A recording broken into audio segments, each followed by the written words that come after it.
আমি আমি জোর করে একজনকে নিয়ে এসেছি, তার গান ছাড়া আমার মোহনবাগানের কোনো গান ভাল লাগে না। তার নাম হচ্ছে বাবুল সুপ্রিয়। আমার জন্য সে একটা গান গিয়ে দেবে, হ্যান্ডস ছাড়া।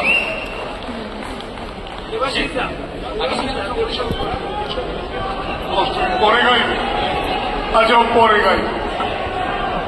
শোনো, কেন কি ভাবছ? তোমার জন্য এফআইআর হয়েছিল। ওকে আমি যখন তুলেছিলাম মোহনবাগান ক্লাবে, ওর বাবা লাল হত্যারে আমার নামে এফআইআর করেছিল। আমায় বাঁচিয়ে দিয়েছিল ওর মা, বলেছিল আমি চাই আমার ছেলে মোহনবাগানে খেলবে। আমার জীবনে এফআইআর হয়নি, এইটার জন্য হয়েছে। কিন্তু দেখো, ওর আজকে অনেক কাজ থাকা সত্ত্বেও সবাই এত ভালোবাসে, মন্ত্রী থেকে সবাই। মন্ত্রী হতে পারে, কিন্তু ভালোবাসার শেষ নেই। যাই হোক, আর একটু লম্বা একটা লাইনের মতো করে দাঁড়ালে ছবিটা তোলা যাচ্ছে, নয়তো আপনারা দেখতে পাচ্ছেন তো, ব্যাস তাহলেই হলো। আর আমরাও একটু ছবিটা ঠিক মতো তুলতে চাই। এবারে কিন্তু আমাদের মধ্যে অভিষেক ডালমিয়া আছেন, একটু মঞ্চে চলে আসুন প্লিজ।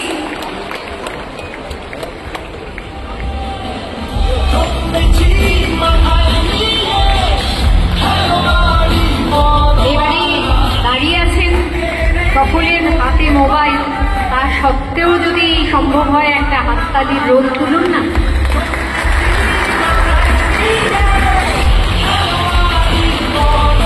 এবারে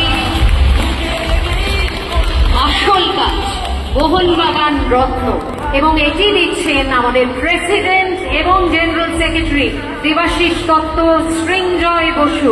সৃঞ্জয় এই মুহূর্তটির কথা একদম শুরুতেই বলেছে, মাইক্রোফোন। আজকে আমার দিন কেউ কথা বলবে না। রক্ত দেওয়ার পরে 10 মিনিট আমি কথা বলবো, কেউ সেখানে কথা বলবে না, সমর্থকরা ছাড়া। যারা ওইখানে আছেন তাদের বলার অধিকার আছে, ডায়াসের লোকেদের কোনো অধিকার নেই।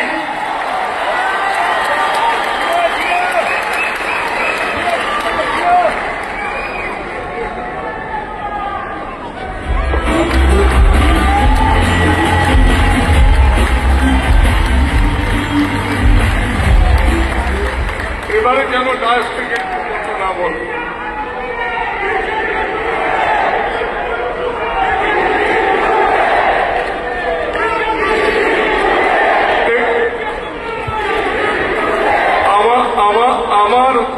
আমার সবুজ মেরুন সোনারা, আমার মহাপুরের কথা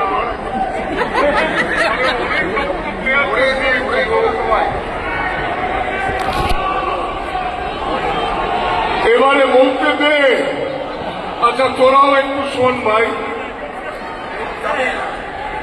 যখন শুনলাম যে আমাকে রত্ন দিচ্ছে, বুঝলি, একটু বলতে দে। আমি খুব তোদের মতন জমাটি লোক, আমি জমিয়ে দেবো, বলতে দে। আমাকে যখন বললো যে আমি নাকি রত্ন পাচ্ছি,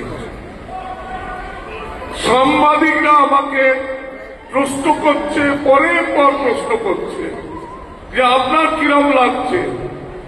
আমি তো ভাই তোমাদের বলবো না, আমি যাদের জন্য রত্ন পেয়েছি তাদেরকে আমি স্টেডিয়ামে গিয়ে বলবো। এবার শুনবে আমার কিরম লাগছে রত্নটা পেয়ে। ছোটবেলায় আমি শুনতাম কেউ ফার্স্ট হলে একটু ঘ্যাম ঘ্যাম দেখালে তাদের ছেলে, ক্লাসের ছেলেরা বলতে, কিরে সারা তুই কি হাতে চাঁদ পেয়েছিস? সেই যে ছোটবেলায় শুনেছিলাম চাঁদ পাওয়ার গল্প, ভাই বিশ্বাস করবে আমি হাত পেয়ে মনে করছি আমি চাঁদ পেয়েছি।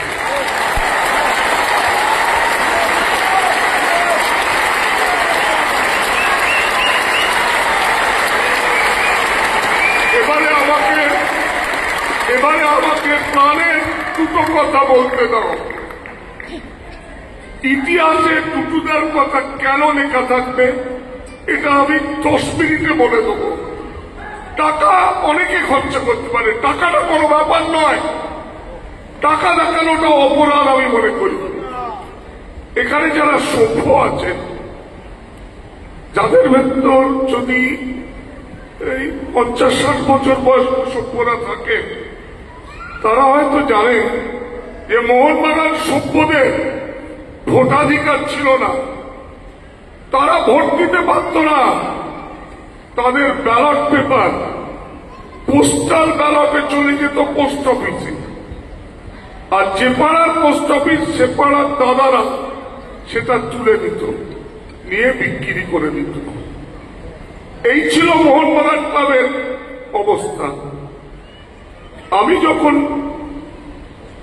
জিএস হলাম, ধীরেন্দা মারা যাওয়ার পরে আমি তখন আশ্চর্য হয়ে গেলাম যে একটা ক্লাবের মেম্বারদের ভোটের অধিকার নেই। তখন আমি আর একজন ডিসাইড করলাম যে আমরা কোর্টে গিয়ে এটা চ্যালেঞ্জ করব। দারুণ একটি ক্লাবের আছে জাতীয় ক্লাবের সম্মান, মোহনবাগান, মোহনবাগান, মোহনবাগান, মোহনবাগান। একটি ক্লাবের আছে জাতীয় ক্লাবের সম্মান, মোহনবাগান, মোহনবাগান, মোহনবাগান, মোহনবাগান। টুটু বোস, 2 আর 2 5। Many congratulations. Thank you. Joy Mohan.